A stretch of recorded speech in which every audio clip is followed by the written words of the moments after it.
High, আমি দিব্যা। আজ তোমাদের সাথে আমি একটা রেসিপি শেয়ার করব।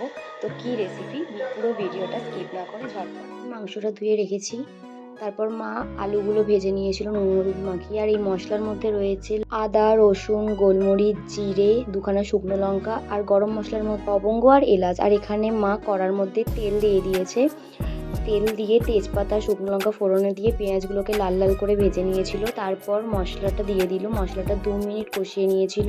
দেন বাটি ধোয়া জলটাও তার সাথে দিয়ে দিয়েছিল। তারপর মশলাটা কষানো হয়ে যাওয়ার পর ওর মধ্যে মাংসটা দিয়ে খানিকক্ষণ নাড়িয়ে নিয়ে তার মধ্যে নুন হলুদ দিয়ে আবারও নাড়িয়ে নিয়েছিল।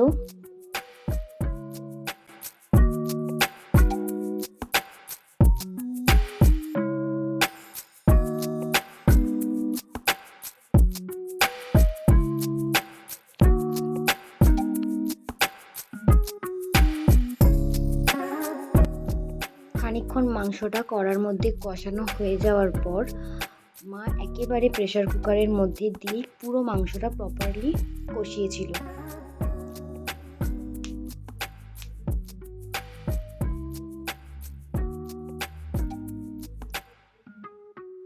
আর আমার মা যে কোনো মাংস করলেই তার মধ্যে গরম জল দেয়, গরম জল দিয়ে ওটাকে ফোটায়, তার জন্য যাতে গরম জলটাও একসাথে হয়ে যায় আর মাংসটাও যাতে চাপা দিয়ে দিয়ে কষানো হয়ে যায়, তার জন্য একটা বড় বাটিতে জল নিয়ে নিয়েছিল। সেই বাটিটাই